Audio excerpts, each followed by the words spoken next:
Muito bem, amados. A paz do Senhor a todos. Que Deus os abençoe. Nós vamos estar continuando o nosso estudo na carta de Paulo aos Filipenses. Não esquecendo, sempre recapitulando que esta carta, ela é muito pessoal da parte de Paulo, porque Paulo ele vai revelar um lado dele nesta carta. E se Deus quiser, nós vamos poder desenvolver esse tema um pouco mais. E o mais importante de tudo é que no capítulo 1, nós vemos que Paulo ele pede para que os irmãos pudessem desenvolver no amor de Cristo o entendimento, o conhecimento, para que eles pudessem fazer escolhas, escolher aquilo que é bom, aplicar o bom senso em nossas vidas. E a vida cristã, ela deve ser baseada no amor. Na realidade, a verdadeira vida cristã, ela só existe no amor. Portanto, nós vamos então continuar com o capítulo 2 desta carta aos Filipenses. E nós vemos então que Paulo ele começa mostrando para nós que há necessidade. Portanto, se há algum conforto em Cristo, se há alguma consolação de amor, se há alguma comunhão no Espírito Santo, se há alguns entranháveis afetos e compaixões, completai o meu gozo para que sintais o mesmo, tendo o mesmo amor, o mesmo ânimo, sentindo uma mesma coisa. Nada façais por contenda ou por vanglória, mas por humildade. Cada um considere os outros superiores a si mesmo.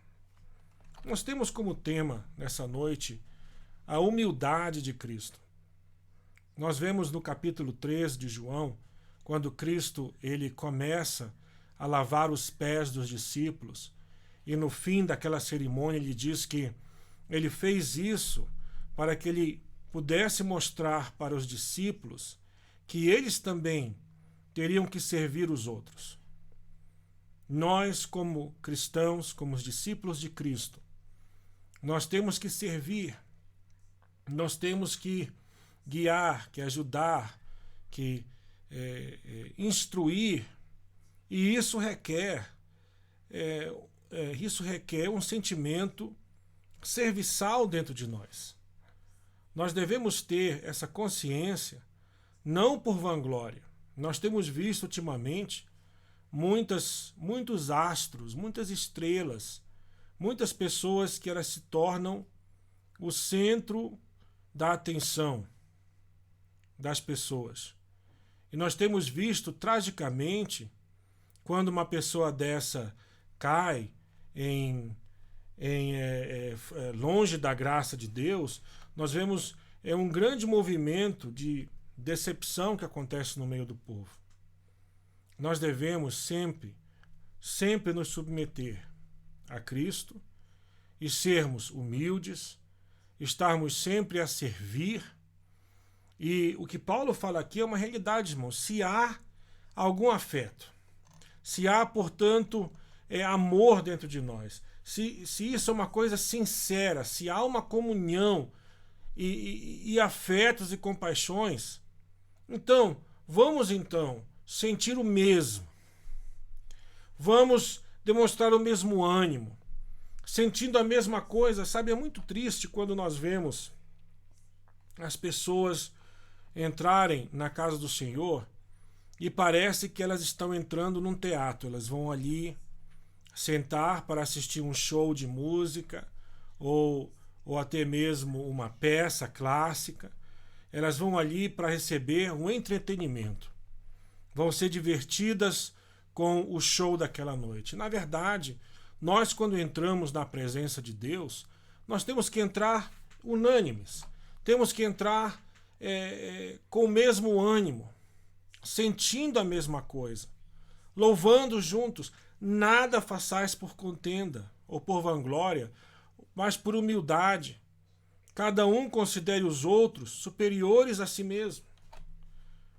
Jesus fez isso com os seus discípulos. Ele serviu os discípulos ao ponto de morrer na cruz por eles. E ele mesmo diz em João capítulo 5, não há amor maior do que este, do que entregar a sua vida em prol dos seus amigos. Nós devemos estar cheios desse sentimento. Sabe, meus amados, pessoas que me ouvem aí através dessa plataforma digital, é preciso nós tomarmos uma posição diante da igreja, diante do mundo e diante de Deus. Nós não estamos aqui para sermos seguidos ou adorados, mas estamos aqui para adorar e estamos aqui para seguir a Cristo, seguir os seus passos. Não atente cada um para o que é propriamente seu, mas cada qual também para o que é dos outros. Portanto, nós devemos ter um cuidado, devemos nos conscientizar de que nós não somos indivíduos apenas com um relacionamento individual com Deus. Nós devemos entender que o meu relacionamento com Deus, ele depende do relacionamento do meu próximo para com Deus. E assim, quando eu me preocupo com o próximo, e o próximo se preocupa com o próximo dele, e nós então vivemos unânimes no mesmo sentimento, intercedendo uns pelos outros, aí então nós vemos, de sorte que haja em vós o mesmo sentimento que houve também em Cristo Jesus. Portanto, tem que haver uma preocupação do ponto de vista da comunidade. Muitas pessoas, e isso nós temos visto durante séculos, pessoas estão apenas preocupadas consigo mesmas. E nós devemos estar conscientes da necessidade de toda a comunidade, de todo o povo, toda a comunidade cristã da qual nós fazemos parte.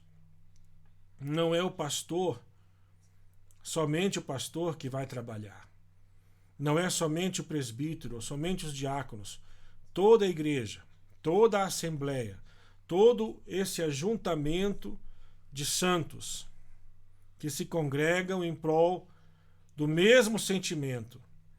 Assim, quando nós estamos juntos no mesmo sentimento, então, que sendo em forma de Deus, não teve usurpação para ser igual a Deus. Sabe, nós não estamos aqui para poder ultrapassar e atropelar os outros. É uma coisa muito interessante, eu tenho reparado isso, que as pessoas, quando você coloca elas na frente de um trabalho, elas, não somente um trabalho religioso, estou falando de uma forma geral, quando elas se tornam encarregado, responsável, as pessoas gostam muito de títulos, né? E então aí você começa a ver o que a pessoa realmente é. Quando ela se torna gerente ou responsável por um departamento ou encarregado, nós vemos então como a pessoa vai se comportar nessa posição de liderança. É muito importante que nós entendamos que quando nós tomamos essa posição de liderança, o que Deus quer de nós não é que nós nos tornemos, vamos dizer, cheios de vanglória, cheios de soberba, cheios de orgulho, e já pensamos que somos mais do que alguém. Sabe, nós vemos justamente o exemplo de Cristo Jesus, que sendo em forma de Deus, não teve por usurpação ser igual a Deus. E nós vemos, qual foi o exemplo contrário disso? Nós vemos o exemplo de um anjo que quis fazer o seu trono acima do trono de Deus. E por causa disso, ele foi lançado dos céus. Portanto, a soberba, o orgulho, precede a ruína, precede a queda, precede a súbita destruição da pessoa, mas aniquilou-se a si mesmo. Esse foi o exemplo de Cristo. Tomando a forma de servo, fazendo-se semelhante aos homens, e achado na forma de homem, humilhou-se a si mesmo, sendo obediente até a morte e morte de cruz. Portanto, até mesmo a morte que Cristo experimentou não foi uma morte honrosa, não foi a morte de um herói, de um valente, mas sim a morte de um criminoso. Uma morte qualificada como as piores das mortes. Nós vemos, amados, que ele não se exaltou. Ele se humilhou, ele foi obediente até a morte. Portanto, a obediência que há em nós, e nós temos visto isso nessa semana que nós estudamos agora, João capítulo 15, João capítulo 14, né? Quando Jesus sempre repete: se me amas, obedecei os meus mandamentos. Aquele que obedece os meus mandamentos, esse é o que me ama. Pelo que também Deus o exaltou soberanamente, ele deu o nome que é sobre todo nome. Então, a sua obediência levou o Cristo a ser exaltado. Nós vemos que em João capítulo 14, se nós oferecermos a nossa obediência incondicional a Cristo, ele nos dá acesso a grandes promessas. Muitas delas é essa: que tudo que pedirdes em meu nome, eu farei. Por quê? Porque nós agora fazemos parte dessa família real, fazemos parte desse nome que é sobre todo nome. E nós honramos esse nome, nós glorificamos esse nome, e esse nome faz parte da nossa identidade. Vemos aqui: pelo que também Deus o exaltou soberanamente, e lhe deu um nome que é sobre todo nome, para que ao nome de Jesus se dobre todo o joelho dos que estão nos céus e na terra e debaixo da terra, e toda língua confesse que Jesus Cristo é o Senhor, para a glória de Deus Pai. Nós temos que estar cientes disso, que a promessa que temos em João capítulo 14 e aquilo que Paulo escreve aos irmãos na cidade de Filipos fazem parte da mesma linha de pensamento. Nós recebemos de Deus esse poder de clamar pelo nome. O nome que faz parte da nossa bandeira, faz parte de nós hoje em dia. Somos um povo chamado pelo nome de Deus. E assim, amados, nós existiremos se formos obedientes, se formos fiéis.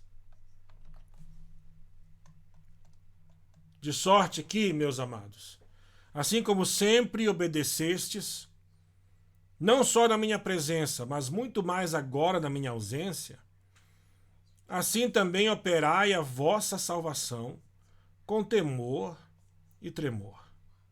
Porque Deus é o que opera em vós, tanto querer como efetuar, segundo a sua vontade. Então, a operação da salvação, a salvação não é somente um momento singular em nossas vidas que aconteceu há alguns meses ou alguns anos atrás. A salvação, ela é um estado de espírito que desenvolve dentro de nós o amor de Cristo. Cada dia mais nós somos desenvolvidos em conhecimento, nós somos desenvolvidos no entendimento do amor de Cristo. E assim, quando nós operamos desse amor, quando a operação desse amor ela toma lugar, ela efetua em nossas vidas, porque Deus é o que opera em vós, tanto querer como efetuar. Portanto, ele age nessas duas áreas da nossa vida. Aquilo que queremos e aquilo que vamos fazer. Aquilo que Ele quer e aquilo que Ele quer que nós façamos. Essas duas áreas elas estão debaixo da operação da salvação. A salvação não é para aquilo que eu quero, é para aquilo que Deus quer. A salvação, ela é quando Deus toma controle da minha vida, quando Ele se torna rei da minha vida, quando eu coloco Ele na posição de rei da minha vida. Fazei todas as coisas sem murmurações e nem contendas. A murmuração, ela foi um dos pecados que levou o povo de Israel, muito bem, a maioria do povo de Israel, a morrer pelo deserto. Porque eles murmuravam. A murmuração é como se fosse uma reclamação contínua. Deus não se agrada de reclamações. O povo reclamava por causa do sol, por causa do deserto, por causa da água, por causa das dificuldades, porque eles não tinham cebolas, não tinham alhos, não tinham isso, não tinham aquilo, não comiam carne, chamaram para o pão que Deus dava todos os dias para ele de pão vil. E sabe, meus irmãos, não era mentira o que eles falavam, era verdade, do ponto de vista deles. Mas não deixava de ser uma reclamação contínua. Deus não se agrada de murmurações, porque elas levam a contendas. Você vai poder achar defeitos em qualquer coisa. Todas as pessoas são cheias de defeitos. Todas as situações são cheias de defeitos. E você, se quiser achar defeitos, você vai achar. Você vai achar motivo para murmurar, se você quiser. Mas eu digo para você, cuidado, porque quando você deixa isso tomar conta da tua vida, isso vai levar você à contenda. Fazei todas as coisas sem murmuração e sem contendas, para que sejais irrepreensíveis. Sabe, meus irmãos, quando a Bíblia fala fazei todas as coisas, realmente são todas as coisas. Por que eu tenho que acordar cedo? Por que eu tenho que fazer a comida? Por que eu tenho que lavar a roupa? Ou por que eu tenho que varrer a casa? Ou por que eu tenho que escovar o dente? Ou por que isso? Por que daquilo? Por que eu tenho que ir à igreja? Por que eu tenho que limpar isso? Porque, sabe, a pessoa, ela não faz por amor a Deus. Ela faz por obrigação. E ainda reclama. Por que eu tenho que fazer isso? Deus não se agrada disso. Para que nós nos tornemos irrepreensíveis e sinceros, filhos de Deus, inculpáveis no meio de uma geração corrompida e perversa, entre a qual resplandeceis como astros no mundo. Por que isso? Faça as coisas sem reclamação. Para de reclamar, homem. Para de reclamar, mulher. Faz o que tem que ser feito. Alguém tem que fazer. O que tem que ser feito, alguém tem que fazer. Portanto, vamos fazer. Vamos trabalhar. Vamos estudar. Vamos fazer por amor, para que sejamos irrepreensíveis. Para que a glória de Deus tome lugar em nossas vidas. Para que possamos resplandecer como astros no mundo, retendo a palavra da vida, para que no dia de Cristo possa gloriar-me de não ter corrido e trabalhado em vão. Então, pastor, você está me dizendo que se eu parar de reclamar, se eu parar de me queixar e fazer contendas, quer dizer que eu vou reter a palavra de Deus? Exatamente. A Bíblia, ela é tão clara. Nós devemos parar o que nós estamos fazendo. Se você é uma mãe que cuida dos teus filhos, cuide e não reclame. Se você é um pai que tem que ir para o trabalho trabalhar todos os dias, trabalhe e não reclame. Se você é um pastor que tem que pregar o evangelho, pregue e não reclame. Se há algum problema na tua vida, não reclame do problema. Se há alguma coisa na tua vida que é um problema, causa esse desgaste, sabe o que você faz? Dobra o teu joelho. Pede a Deus. Pede em nome de Jesus Cristo. E tudo aquilo que nós pedirmos em nome de Jesus Cristo, para a honra e glória do nome de Deus, Ele fará. Aprenda a usar a oração. Em vez de reclamar, louve a Deus. Ore, peça a Deus. Em vez de você se sentir vítima, torne-se agora um homem de oração, uma mulher de oração, e você vai dobrar o seu joelho, você vai apresentar para Deus a tua causa. E se Deus curar, Deus é Deus. Se Deus não curar, também Ele continua sendo Deus. Você tomou uma posição de crente, de cristão nessa hora. E assim estaremos retendo a palavra, guardando a palavra da vida, sabe? Para que no dia de Cristo possa gloriar-me de não ter corrido nem trabalhado em vão. E ainda que seja oferecido por libação sobre o sacrifício e serviço da vossa fé, folgo e me regozijo com todos vós. O que Paulo quis dizer com isso? Paulo quis dizer que, mesmo que ele morresse, mesmo que ele perdesse a sua vida e ele se sacrificasse, e isso fosse por motivo de glória para Deus, sabe? Ele ia estar cheio de gozo, cheio de felicidade, porque ele pôde morrer em prol do Evangelho. Meus amados, nós temos que começar a viver através da palavra de Deus. E vós também regozijai-vos e alegrai-vos comigo por isso mesmo. Quer dizer que Paulo já estava preparando os corações, dizendo para aqueles homens e mulheres que a possibilidade dele morrer era grande, dele se tornar um sacrifício era enorme, e que se isso acontecesse era motivo de glórias a Deus. Olhe para as dificuldades, olhe para os obstáculos que você tem que ultrapassar. Olhe para isso com motivo de glória a Deus. Amém?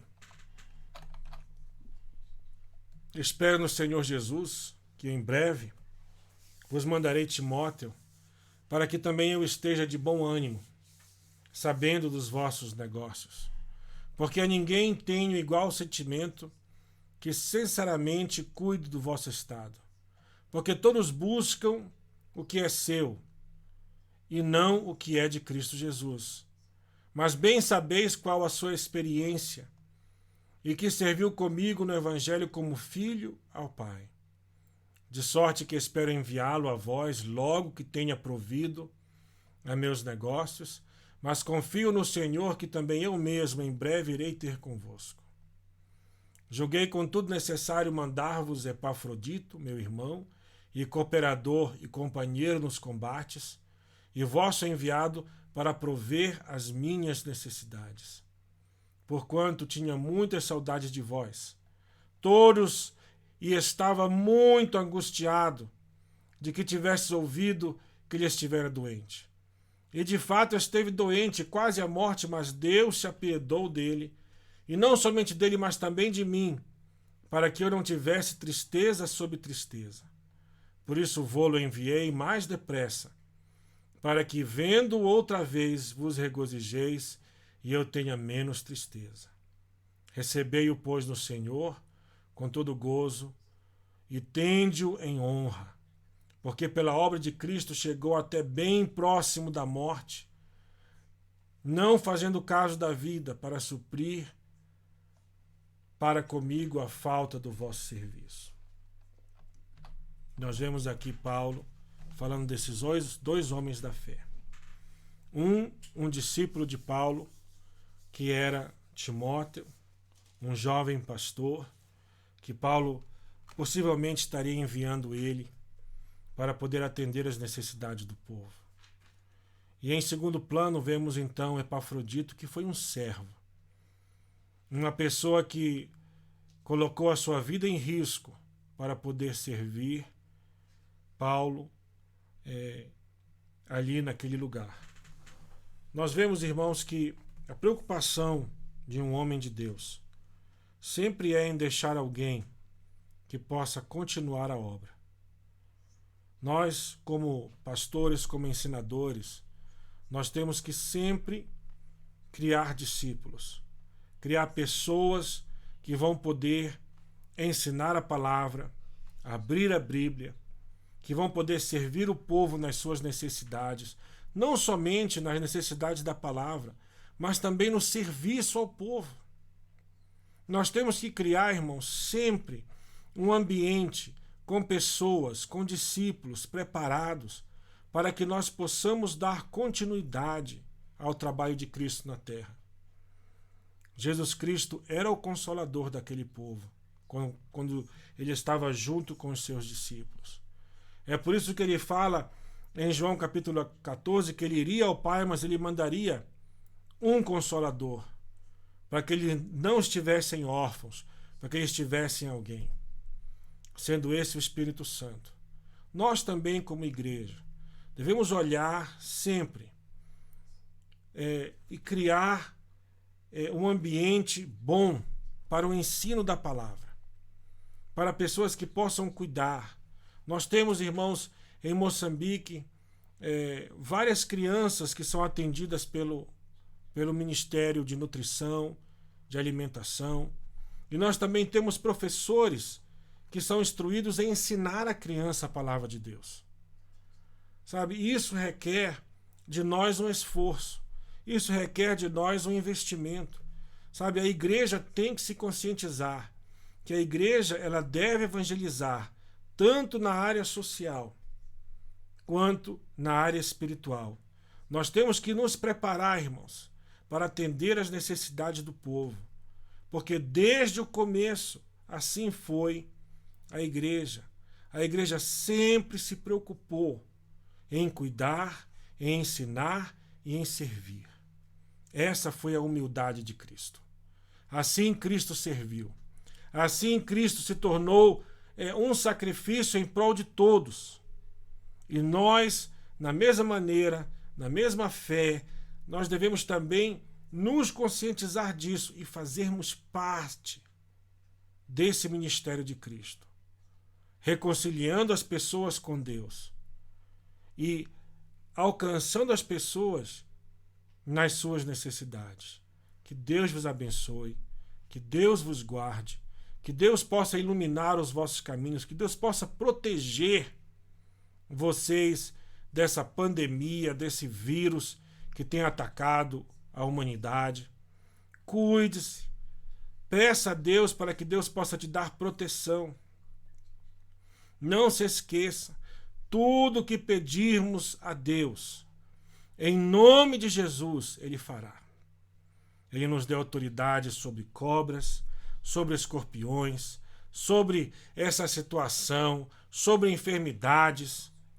Tudo está debaixo do nome de Cristo Jesus, porque Ele se humilhou e Ele então foi exaltado.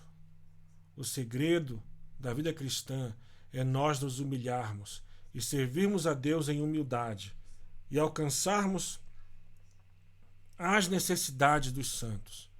Que Deus abençoe e vos guarde, em nome de Jesus Cristo. Amém.